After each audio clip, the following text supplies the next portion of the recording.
Hello, everyone. This is I'ma Talk About It. My name is Alicia. Sometimes I go by Ngozi Okechi. My pronouns are she, her, and I am an accountability, empowerment coach, and ancestral healer.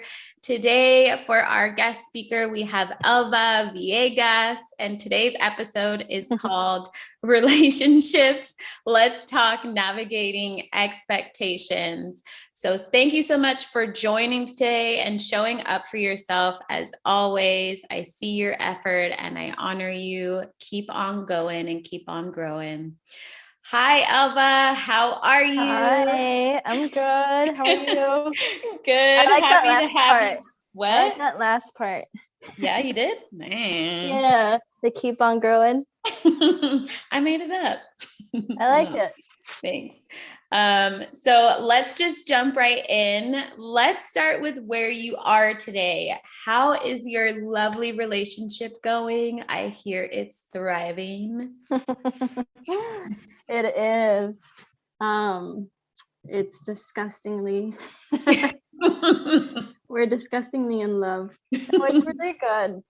I'm very happy, and it's a very healthy relationship. We've been together now for it'll be 3 years.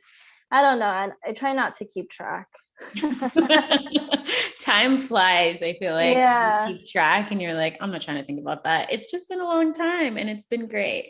I know. Did the shutdown count? Oh no. All right. Well, let's talk about your journey to this relationship, specifically around navigating your past relationship, and how your upbringing may have influenced your decisions.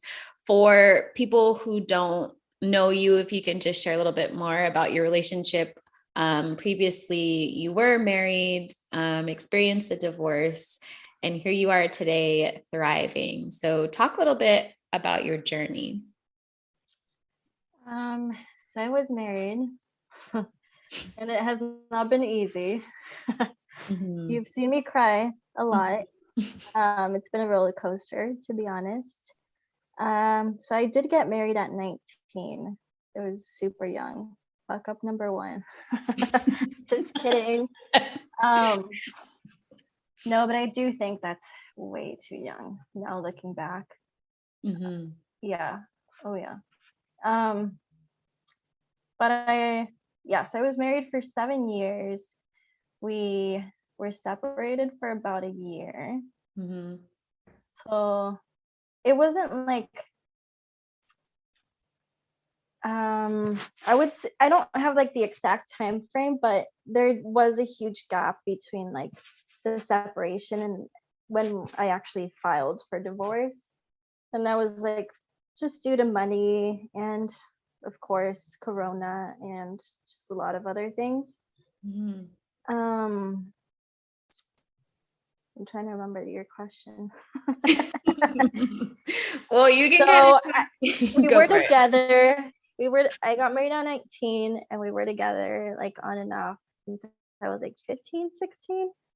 Um, so obviously my first pretty like serious relationship, I guess you could say. Um, we decided to get married in 2011, Mm-hmm. and I actually just tried to cancel the wedding a month prior.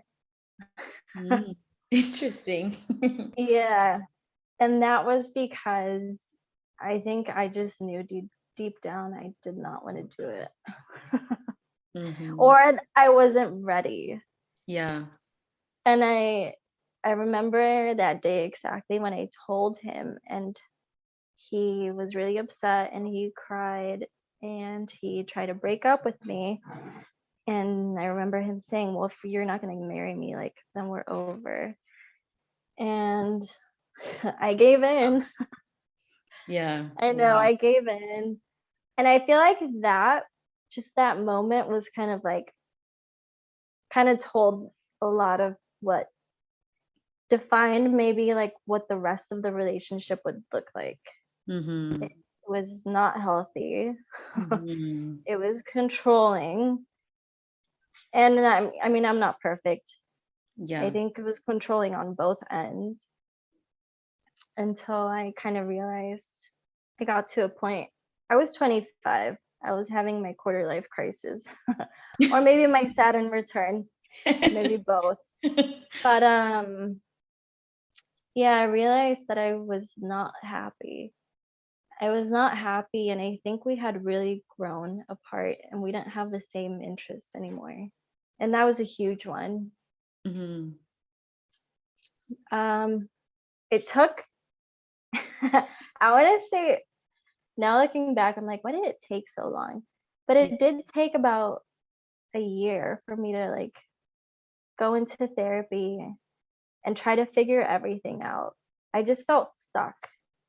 I Mm. didn't really know. Like I kind of knew I had those feelings. I don't know if it was similar for you. I knew I had those feelings, Yeah. but I didn't know what to do. Yeah. Like I don't know if maybe I think it actually it might have had a lot to do with the way I was raised. So I'm Mm. first generation Mexican American. My parents came to the States in the 80s and they've been married for like 30 plus years now. Um, I don't know. I think they have a pretty healthy relationship. They were never like really affectionate in front of me, which is kind of like they're a little conservative. Yes. Yeah. Mhm. Yes. And Yeah. I think you might see that in a lot of like older Mexican couples Mhm. where they don't even like hold hands or like kiss or Yeah. anything, you know? Um, but yeah, I mean, it wasn't, I mean, I think they're in love. I don't think my definition of it was very clear. Yeah. Yeah.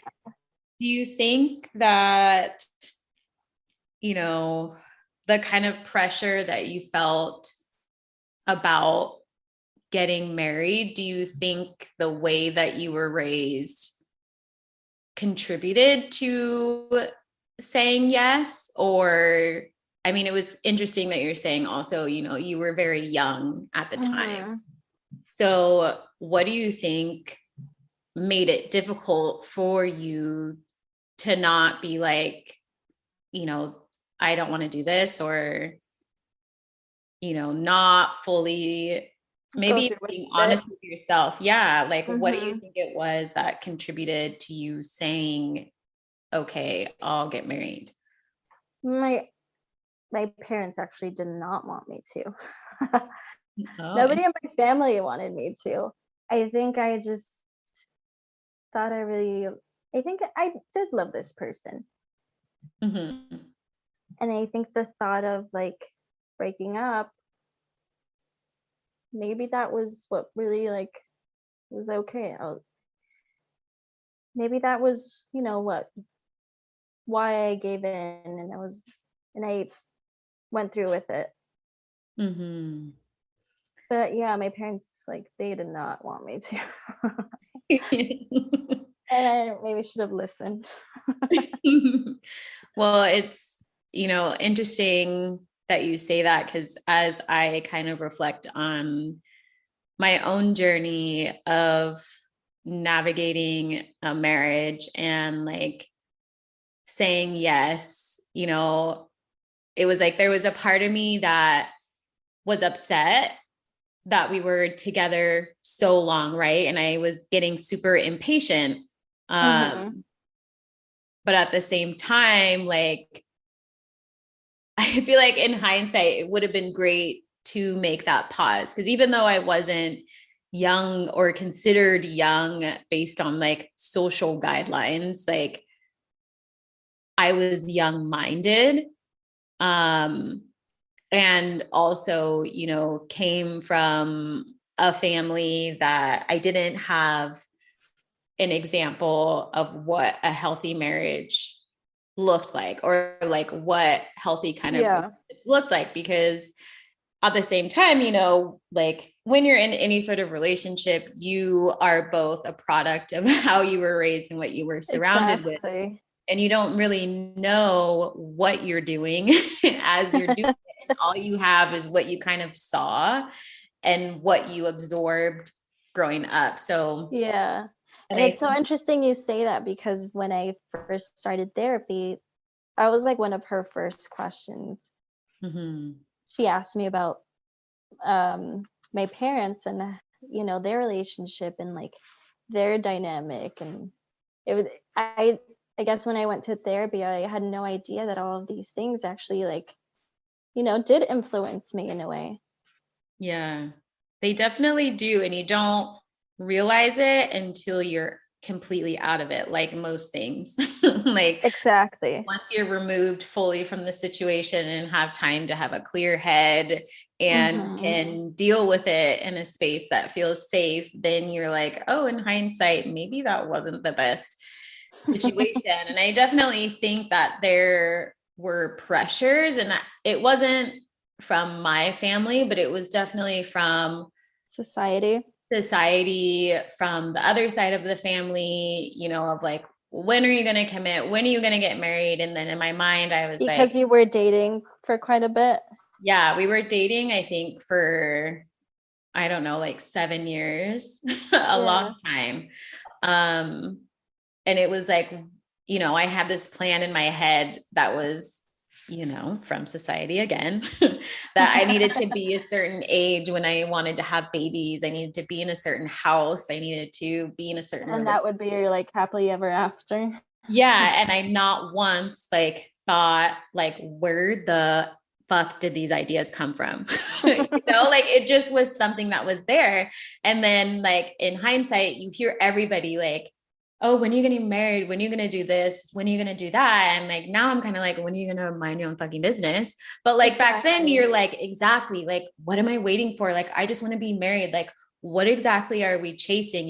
So it's interesting that you kind of bring it up, because I don't think that people have fully evolved to the point where they can stop putting that pressure on people. And even the way it's kind of exhibited in movies or in social media, it's just this thing that you're supposed to do, and you're supposed to like show your wedding dress, and you're supposed to show your there's all these things, these boxes that you're supposed to check, but you don't really have a moment, or like not everybody has a person or a family that's going to be like, are you sure you want to do this? And then even if they did, like, what are we hanging on to that's going to dictate the decision? Yeah.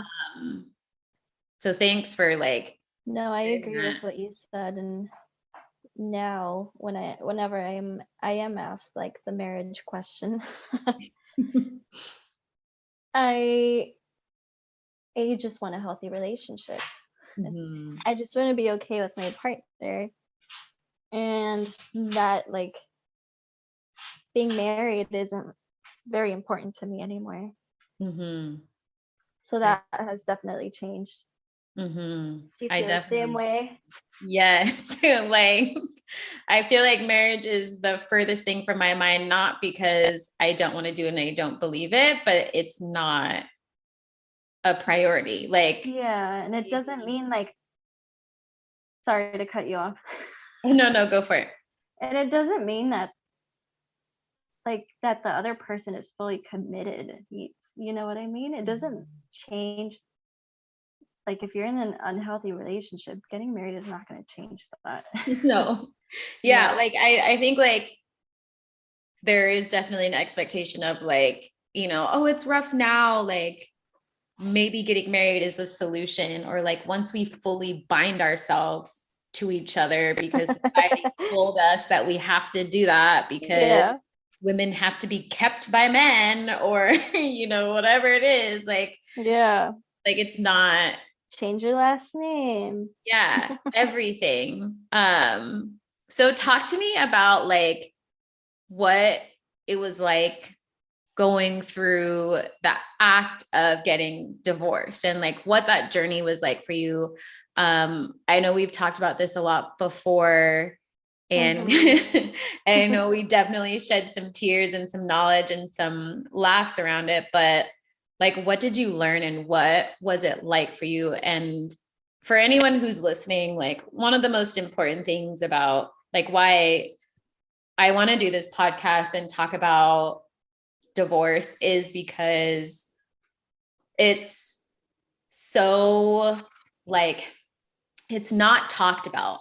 And it's such a heavy transition that takes a toll on so many people, especially the people involved. And if we don't talk about it, it makes it a lot harder to heal when it happens, because it does happen and it happens often. So yeah, like talk to us about like what it was like going through the divorce, like what you did, what you experienced. So we had a separation. I'll just go back a little bit. We were separated. We took a little break, and then I went back. I started therapy, and one of the things that we would talk about, it was just even though I no longer wanted to be in the relationship, it was really hard to leave. And now I understand why, and it was because I was used to, even though it wasn't a healthy relationship, I was used to that what's the word I'm looking for? I guess I was used to, like, I was comfortable, you know. I was comfortable. I already knew it was bad, but I already knew that bad. I was afraid of the unknown, and I already knew how to cope with that, like with what I was currently in. So yes, we took a break. I went back because it was just hard to leave. Yeah. At one point, I was like, I told my therapist, I don't know, I don't know how other people do it. Like a part of me maybe still wanted it to work. A part of me thought maybe I wasn't trying hard enough, or maybe I was going through a phase. There was just so many different parts to it. But it definitely took a year of therapy for me to, I love therapy now, for me to really figure out that we had just grown apart, and I was no longer in love with this person. I was just really comfortable with them. And I had to make that leap, just, move out. I left, and I was on my own. It was hard. It was hard to be like, I had never been on my own before. Yeah. Financially, it was really hard. Wanting to sell some like feet pics on the side. um, but so sorry. No, you don't need to apologize. So it was financially rough. But I was on my own for a year, and like I mentioned previously, like, Corona happened. Uh, Surprisingly, it's not very easy or cheap to get divorced. So that was a whole nother thing that I learned. That can be a whole nother episode. Oh yeah. So I found a place that was affordable. I filed, and that was a year after I had been on my own. And there was still some grieving. Like I hadn't, I was already in a new relationship, but there was still a little bit of grieving, even though a lot of time had passed. I think the hardest part was just when I first left. That was probably the toughest. Just being on my own. I had to journal quite a bit, just because I don't know if this happened to you, but there were times where I did want to maybe go back, and I would say to myself, like, was it even that bad? Or like, you kind of forget all these things. So that's why it's good to like journal Mm-hmm. Constantly, just so you can go back and like be like, oh no, this is actually pretty fucked up. Yeah. um I mean, you do sometimes need visual reminders, like, and I feel like, especially if you're going through a big transition, like, and also like being in relationships where gaslighting is so heavy, where you don't even know if what you're feeling is real oh because yeah. the other person had told you for so long that it was wrong to feel that way, or the situation wasn't as severe as it was. And so everything you try to do on your own afterwards, it's a constant question, you know, and even you saying like, you know, thinking about going back, like I definitely had those moments, like laying in my apartment with like my blanket over my head, bawling, like you know, like I could just go Yeah. back. Like I could go back and maybe it'll be fine. Like it's perfectly fine. And I would have to literally sometimes talk to myself and be like, but why, Alicia? Why do you want to go back? And like force myself to answer the why, because it would be easy to go back, but there was a reason why I left. So why did I leave and why did I want to go back? And then eventually it was, I wanted to go back because it would be easy. It would feel safer because it was familiar. And like you're saying, like, I didn't know what was going to happen. And then it would turn into, you know, like I made a promise to this person and Yeah. not okay to change your mind. And like, it's like this like whirlwind of thoughts that just like act like bats in your fucking head. Oh And yeah. you You're know, and like begging the universe for an answer, but it's like yeah, it's so hard. It's not clear. And I think it really just takes time. yeah, it does take time. And I also journaled a lot. And I think that, you know, I don't know if you felt the same, but like going through a divorce during the pandemic kind of saved me because I didn't have to deal with being around as many people, because I had the luxury of working from home.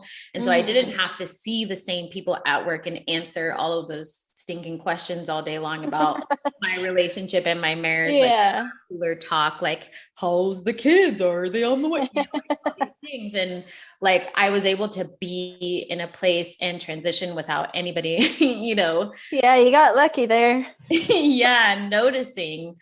Um, So I was already I was still in the office. yeah, I remember.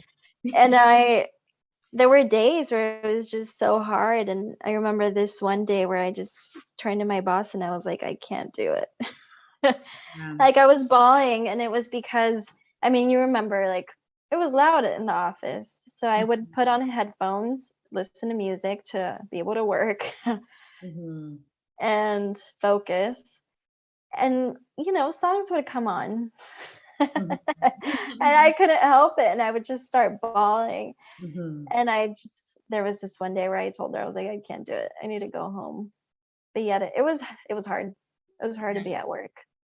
It like, you never realize how many people are in your business until people aren't in your business. You know? And I even remember us, you know, having conversations about the people who held so much judgment for the decisions that we made to get a divorce. Like, Yeah. they were That was either, a whole nother thing too, the judgment. yeah, and which I also wanted to talk about today, because no one ever says this, but it's like, when you decide to get divorced, like, people can break up all damn day, but when you say the word divorce or separated, it's like, They feel so sorry for you. yeah, they like feel so sorry for you. Some people just completely shun you, like they want nothing to do with you. I Yeah. had, you know, family members being like, are you sure you want to do this? Like, why don't you just try harder? And I'm like, why don't you just get out, like, because like you kind of are in this place where it's like Yeah. literally, and I think it's called Scarlet Letter, where you just become like the outcast, like, and nobody can understand what you're going through unless you've been through it. I remember people asking, like, do you think you'll get back together? And I'm like, you're mad disrespectful and keep on stepping, like, Yeah. it's like, how dare you all of a sudden? Like, or one that really bothered me was like there was another person that had been through a divorce, and this person made a comment about how they were dealing with it pretty well. mm-hmm. And I don't know, I feel like that one just really annoyed me. Yeah, or it's kind of like, and like, yeah, because you don't really know how somebody is doing or what kind of front they're putting up at times, yeah, you can't, I mean, no one can tell what anybody's feeling unless you're that person. Yeah. And it was like, and this always blew my fucking mind, and I knew why people said it, but I remember I had told two people about how I had gone through a divorce, but at different times, like, they had both said in some way or another, like, oh, congratulations. And I wanted, like, my initial reaction was like, I don't know if I want to like throw something you or like, like you don't really know what to do, because there's also people out there who are like, yay, you like liberated yourself. Yay. But then it's like, do you think I would fucking wish to go through this? Like, it felt so disrespectful in the moment to congratulate me for the sorrow and grief that I was feeling in that moment. Right. Like, it was like, you clearly have not gone through the same thing. And it's like, even now, having gone through an entire divorce, I would never congratulate someone on a fucking divorce. Like, it's like, that is the hardest thing, because like, even going through the grief stage, like, you don't, like, when you get married, or at least for myself, like, I had promised myself to be in this relationship. Like, that's how committed, I was, at least from my own side. And so having to break that, like, and for someone like me who like always stands by their promises, like, it's one of the hardest things.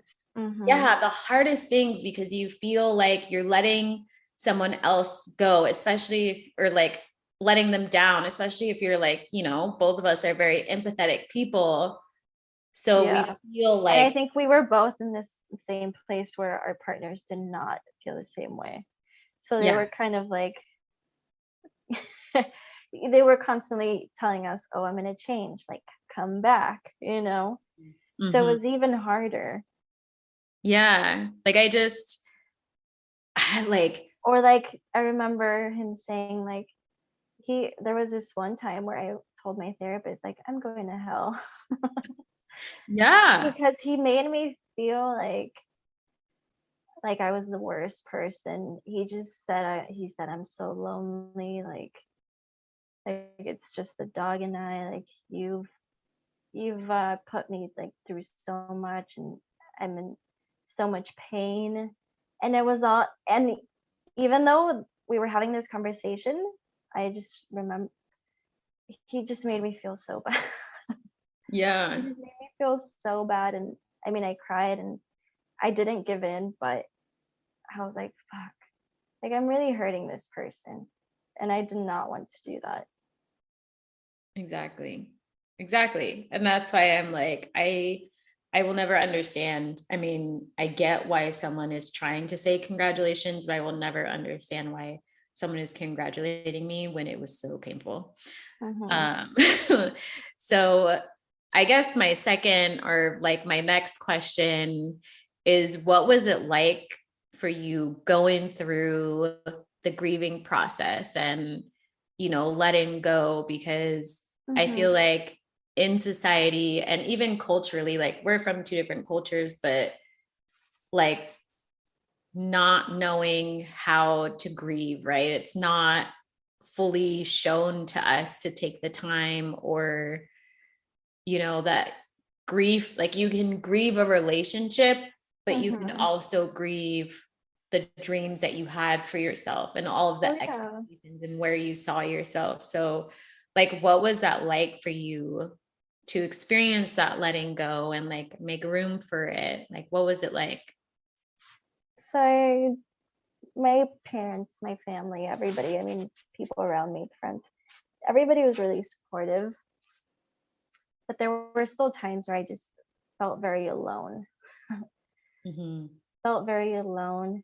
And I don't know if you felt the same way, but I think a lot of people experience this. So, I mean, I did a few things. Some were healthy, some were not. There were those times, you know, where I just wanted to numb it out and just went out and drank a lot. But I tried, you know, I did have a moment where I was just not feeling great, and I just had to really push through. And you know, I didn't, I just knew that there was either I got up or I was just gonna like really like, you know, go even deeper into this dark hole. So I started working out. I on Instagram, I went through and like I deleted certain things. I unfollowed people, and I followed pages that talked about divorce, and like I think I mentioned it to you. Yeah.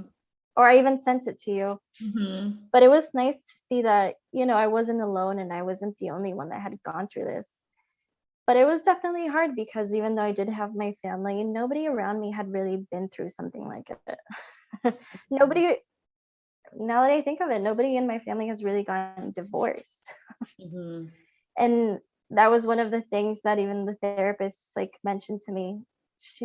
She told me like, you know, like, yes, you can stay, and like a lot of people do stay, but do you want to stay in this and like not be happy? And then it made me think like, like, you know, a lot of people may just be in it because they're scared to leave, or they're settling, or, you know, that it's not, I guess, like, you know, accepted in their culture. So, I mean, my parents did not try to talk me out of it at all. But there were some comments that were, you know, a little hurtful when I was trying to live my life. Yeah. And my mom would say things like, well, why are you going over there when like your marriage is falling apart? Or like, I don't know, or like she did say once like something like, where did I go wrong? You know, and I'm like, this has nothing to do with you. Yeah. Yeah. So I just, of course, therapy. I would journal quite a bit. I would try to stay busy. I'm trying to think. I mean, I definitely, oh, go for it. No, what were you going to say? I was just thinking about, you know, how you were talking about going out, and I completely understand that because I was also with you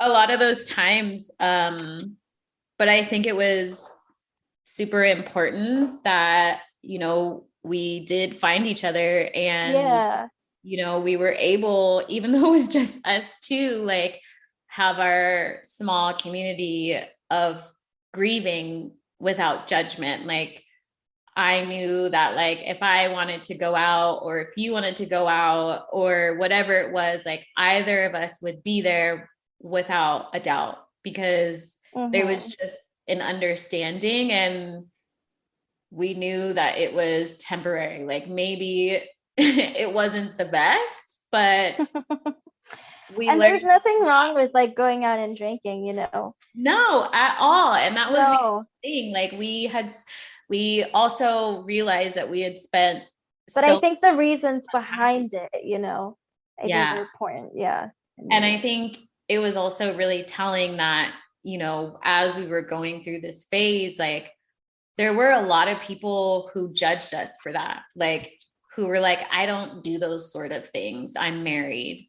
And it was like, okay, friend, you know, like, but it was important that we had each other. Like, imagine if we didn't, you know, or, you know, even you following the divorce things on social media was so helpful because there were just people out there who understood what we were going through and like why it was so hard to sometimes feel like you were functioning or feel like so alone. And honestly, even though it was like a horrible, you know, process to go through, I think there was a lot of beauty in what we went through. Oh, for sure. Like we definitely found ourselves again. Like we were laughing the hardest because we were probably high a lot of the time. And we are like, when was the last time we laughed, you know, or like we were high and we were having McDonald's fries. We were having yeah. the time of our lives. Yeah, like in our own rickety apartments, you know, like not even that far from each other, or, you know, being at the beach, looking at the full moon, high as a kite, like enjoying life again, because that's what felt good. And I think there's a lot of beauty in finding someone else who's going through what you're going through and just going through it without judgment. Like there was never, and just being open and yeah, being a good listener. yeah, because there were definitely times like even when I was thinking about this, like as we found our new relationships, like you kind of come out of divorce, this like yeah, that's a whole other thing too. no, yeah, like hell hath no fury, you know, like you're like, I'm not putting up with this and I'm not putting up with that. And so we had to like check in with each other and be like, are we being like reasonable yeah. here? Yeah. Are we being reasonable, or like should this be a concern? And we're like, no, these are healthy boundaries. Okay, let's reinforce them, you know, like yeah. And I remember like one of the things too, like when we first got into these new relationships that we're in, like we talked about how like little we fought, mm-hmm. you know, with them. And it's crazy that we were used to like we were used to the opposite. We're used to like constantly like fighting. Yeah. And it makes me think about something that someone told me about how you just got to fight for your relationship. And there's this like idea that it has to be really fucking hard. And that's like the most rewarding part. And then we got into these relationships, and yeah, you're going to argue every once in a while and you're going to disagree. Oh, yeah, it's natural. It depends on like how you navigate that conversation, because it doesn't have to escalate there and it doesn't have to end that way. And we were like, I don't know, like, are they human? Like, is you're this like, too good to be true? What's yeah, going you're like, on? so this whole time I could have just had a conversation, you know, like it's kind of mind blowing, but it just goes to show that like it's always good to have an outside perspective or to seek the help that you need and make sure that you're, you know, grieving that loss when you need to grieve, and talking with people who inspire you or support you during whatever without judgment, so you can show up. A huge difference. Yeah, and be open to that receiving, right? Like that was like if we hadn't done any of that healing and processing and growing and experiencing, like we probably would have shut down, and we may not have been in these relationships because we would have been shut and not open to receiving. But we did the work and we're like, you know what? I deserve love and I love myself. I'm going to be in this relationship, and, you know, I'm going to be in my ears, you know. Doesn't it feel good? Yeah, it feels so good. Like, and I just hope that like for anybody who is going through a divorce or thinking about it, like just know that you are not alone. Like, people don't talk about it, but you're not alone. There's people going through it all the time. So just do your best, find a community or a friend or someone that you find safety with, and just talk about it. Take care of yourself, go to therapy, do something new. Yeah. The new I part learned is so much about myself. I know. I remember us going to like some of the most random things half the time and like, let's just try it. Like, let's, I mean, like, you know, like you just go for life because, you know, you felt so trapped before. And sometimes it was of our own making and sometimes it wasn't. And then you just let go and surrender and find all this beauty again. So fast forward to today, Elva, like what was your biggest takeaway from this journey? I think the biggest takeaway, I really learned that in my past relationship, I was definitely very codependent and I completely lost myself. I also got married very young and we grew up together basically. And I didn't know who I really was without this person. So that was a whole nother part that was so difficult. But now that I'm in this relationship, you know, I don't want to lose myself again. And we check in quite a bit. We talk. And I think I've learned so much. I think it would just be,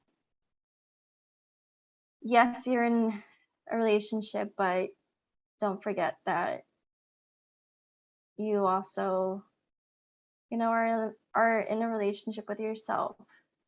And you should put yourself first and take care of yourself. So for everybody listening, if you could share anything about your life or what you've learned or what you experience now, anything in the world, what would it be? Oh, it's a tough one. Life is short. Life is short, and I think you might hurt, you know, some people and not live. You have to live up to your own expectations and, you know, live for yourself and not for others. Love that. Thank you. Thank you so much, Elva, for sharing your story today. And I appreciate. Thanks for always listening. Yeah, of course. I appreciate your vulnerability, and I can't wait for us to have another beach session where we drink. I know we have to. Hot cocoa. All right. I'm going to say something else. That's good too. Well, you know, that's intended. Well, thank you so much. Thank you. And I'm so happy you're doing this, and I'm very proud of you. Thank you. So just to close out this episode, I just want to remind everyone that the grieving process and navigating relationships can be difficult and it can be really beautiful. So just do whatever you need to do, whenever speaks to your heart, your soul, and your mind, because it's the right thing to do. And just as a reminder, Flourish Ashe, myself, Alicia, I offer one-on-one coaching where you will learn to break generational cycles and find freedom. And then on the next episode, we will have the amazing Ashley, my lovely partner. Speaking of relationships, you may know her as AV Gain, the baddest soul empowerment, shadow alchemist, body and bank extraordinaire. Woo. So you don't want to miss it. Woo, woo. We'll be discussing her story and her journey coming out as a member of the LGBTQI+ community. And she'll also be sharing body and bank tips for y'all. So stay tuned.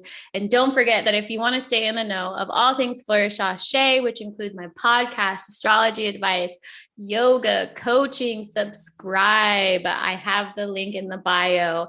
And I just launched a new Facebook group. So you'll all receive special access to Fleur Sachet offerings, receive direct tips and guidance from none other than me, and early release to all of my podcast episodes. If you have a Facebook, join. I highly recommend it. And thank you all again for showing up again and showing up for yourself, for me. And I hope you found value in this discussion. And I look forward to sharing the rest of the episodes with you. And that is a wrap for I'ma Talk About It, episode 3.